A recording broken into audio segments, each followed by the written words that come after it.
El día de hoy, jueves de la 22ª semana del tiempo ordinario, la Iglesia nos invita a reflexionar en el texto de Lucas 5, 1 al 11. También hoy la Iglesia recuerda la memoria de San Gregorio Magno. Gregorio fue uno de los grandes papas de la Iglesia y la gobernó del 590 al 604 después de Cristo. En ese tiempo Roma había sido abandonada por el emperador y la Iglesia y el papado se habían tenido que hacer responsables de la gestión pública, por ser la única organización que funcionaba. La Iglesia se encargó entonces de la gestión de los alimentos y del agua para toda la población, y el Papa hizo alianzas con los francos y los lombardos a fin de proteger a los ciudadanos del que fue el Imperio Romano de Occidente. Con Gregorio se inició la evangelización de la Gran Bretaña, y es considerado uno de los grandes padres de la Iglesia de Occidente, junto con Agustín, Ambrosio y Jerónimo. Ahora bien, retomando la lectura de Lucas, les leo el texto de hoy que dice así. En aquel tiempo la gente se agolpaba alrededor de Jesús para oír la palabra de Dios, estando él a orillas del lago de Genesaret. Y vio dos barcas que estaban junto a la orilla. Los pescadores habían desembarcado y estaban lavando las redes. Subió a una de las barcas, la de Simón, y le pidió que le apartara un poco de tierra. Y desde la barca, sentado, enseñaba a la gente. Cuando acabó de hablar, dijo a Simón: «Rema mar adentro y echen las redes para pescar». Simón contestó: «Maestro, nos hemos pasado la noche bregando y no hemos podido pescar nada. Pero por tu palabra echaré las redes». Y puestos a la obra, hicieron una redada de peces tan grande que reventaba la red. Hicieron señas a los socios de la otra barca para que viniesen a echarle una mano. Se acercaron ellos y llenaron las dos barcas que casi se hundían. Al ver esto, Simón Pedro se arrojó a los pies de Jesús diciendo: «Apártate de mí, Señor, que soy un pecador». Y es que el asombro se había apoderado de él y de los que estaban con él al ver la redada de peces que había cogido. Y lo mismo les pasaba a Santiago y Juan, hijos de Zebedeo, que eran compañeros de Simón. Jesús dijo a Simón: «No temas, desde ahora serás pescador de hombres». Y ellos sacaron las barcas a tierra y dejándolo todo, lo siguieron. El relato del día de ayer concluyó mostrándonos a Jesús curando a todos los enfermos que le trajeron y orando constantemente a fin de continuar alineado con su Padre. Después, Lucas nos lo mostró visitando los pueblitos de toda la región, anunciando en las sinagogas la buena noticia del reinado de Dios y curando.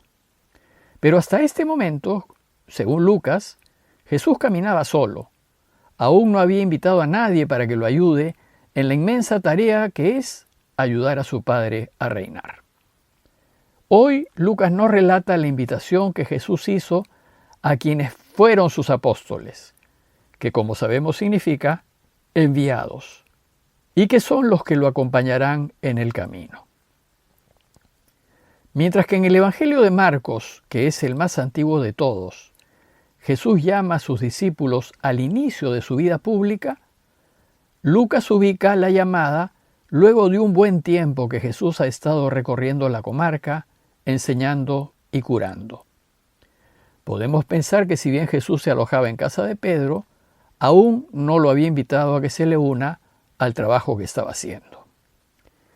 Este cambio cronológico entre Marcos y Lucas del momento de la llamada es un ejemplo más que muestra que los evangelios no son relatos biográficos de la vida de Jesús, sino enseñanzas acerca de él y de su camino. O, como ya dijimos, son catecismos en forma de historia. El relato de hoy empieza diciéndonos que la gente se agolpaba alrededor de Jesús para oír la palabra de Dios. El texto griego dice literalmente para oír la palabra de Dios, pues la gente consideró desde el inicio que las enseñanzas de Jesús son palabra de Dios. Y por eso nosotros decimos que los evangelios que recogen las enseñanzas de Jesús son palabra de Dios. Y agolparse alrededor de Jesús para oírlo muestra el hambre de Dios que todos tenemos. Dice el texto que estando él a orillas del lago de Genesaret. El lago de Genesaret es otro nombre que se le da al lago de Galilea. Genesaret era una llanura al sur de Cafarnaúm, a orillas del lago.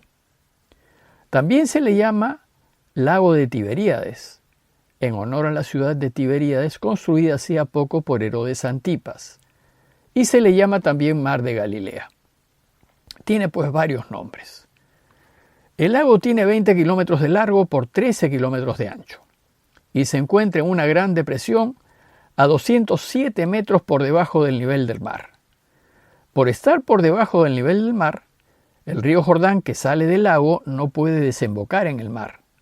Desemboca en el Mar Muerto que está a 430 metros por debajo del nivel del mar. Bueno, pues el lago está a un tiro de piedra de la casa de Pedro. Todo estaba muy cerca. Además, la ubicación de la casa de Pedro, una ubicación privilegiada en Cafarnaúm, y su tamaño indicarían que la familia de Pedro era algo acomodada.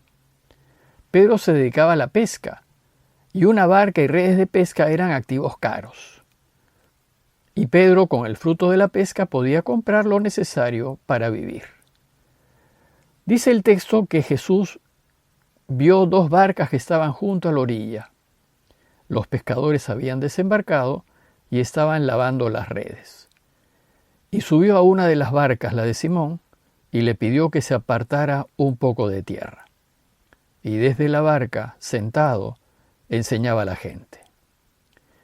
Vimos ya que era costumbre de Jesús enseñar desde la barca para que se le escuche mejor, y la gente se ubicaba en la playa, que servía de platea. Los pescadores, entre ellos Pedro, escuchaban a Jesús mientras lavaban sus redes. Sin duda Pedro debió escuchar a Jesús muchas veces, en la sinagoga, en las cenas en su casa, en la playa. Lo conocía bastante bien y sabía lo que enseñaba. Pero hasta ese momento Pedro no participaba de la misión de Jesús. En la escena que sigue de Lucas, Jesús va a invitar a Pedro a que se le una. Dice el relato que cuando Jesús acabó de hablar, dijo a Simón: «Rema mar adentro y echen las redes para pescar». Jesús les pide a Pedro y a sus compañeros de trabajo entrar al lago y volver a echar las redes. Pedro se resiste y contesta: «Maestro, nos hemos pasado toda la noche pescando y no hemos cogido nada». Pedro no solo se resiste porque estaba cansado y no habían pescado nada, sino porque como pescador sabía que de día era más difícil pescar. Pero, dice Pedro, por tu palabra echaré las redes. Es decir, ya que lo dices, lo haré. Para Pedro, la palabra de Jesús era de real autoridad. Y entonces, a pesar de sus dudas, le hace caso. El resultado fue asombroso. Hicieron una redada de peces tan grande, dice el texto, que reventaba la red. No lo podían creer. Habían pescado tanto que tuvieron que llamar a sus socios de la otra barca para que vinieran a echarles una mano. Parece que Pedro y Andrés se habían asociado a la familia de Santiago y Juan en el negocio de la pesca. Entonces los de la otra barca se acercaron a ellos y llenaron las 2 barcas que casi se hundían. El resultado de responder a la palabra de Jesús fue impresionante. Para ellos, seguramente fue algo jamás visto. Entonces, el dubitativo Pedro, al ver esto, se arrojó a los pies de Jesús diciendo: «Apártate de mí, Señor, que soy un pecador». Pedro reconoce la santidad de Jesús y se arroja a sus pies en señal de adoración. Lo que ha hecho no puede venir de los hombres, sino de Dios. Compara la santidad de Jesús con su condición de pecador y le pide que se aleje, pues la santidad no se condice con el pecado. Pedro hace algo verdaderamente insólito, tanto que Lucas lo tiene que explicar, y va a decir que hizo lo que hizo porque el asombro se había apoderado de él y de los que estaban con él al ver la redada de peces que habían cogido. La abundancia de peces es un signo que apunta a la divinidad de Jesús. No obstante, los endemoniados lo habían reconocido Mesías e Hijo de Dios. Pedro y los que escuchaban sus enseñanzas no lo habían hecho. Por eso, al ver este gesto tan extraordinario, a Pedro le sale de lo hondo del corazón: «Apártate de mí, Señor, que soy un pecador». Cuando descubrimos a Dios en Jesús, estamos movidos a hacer lo que hizo Pedro. Y Lucas nos dice que lo mismo les pasaba a Santiago y Juan, hijos de Zebedeo, que eran compañeros de Simón. El asombro y el desconcierto era general. Todos estaban anonadados con lo que estaban presenciando. Y entonces Jesús dijo a Simón: «No temas, desde ahora serás pescador de hombres». Lo primero que les dice es: no temas, pues lo de Dios siempre quita el temor. El temor nunca es de Dios. Y luego le precisa su misión: serás pescador de hombres. Este será tu trabajo. En adelante deberás procurar que todos los hombres vuelvan a Dios, que todos descubran el camino de la vida. ¿Y el resultado? Ellos sacaron las barcas a tierra y, dejándolo todo, lo siguieron. Decidieron jugarse todo lo que tenían por Él y para que el Padre reine. En conclusión, los invito a considerar lo siguiente. Primero, considerar las veces en que Jesús nos ha invitado a confiar en Él y a arrojar nuestras redes. Si lo hicimos y conseguimos una pesca milagrosa, entonces no podemos sino ponernos a su total disposición.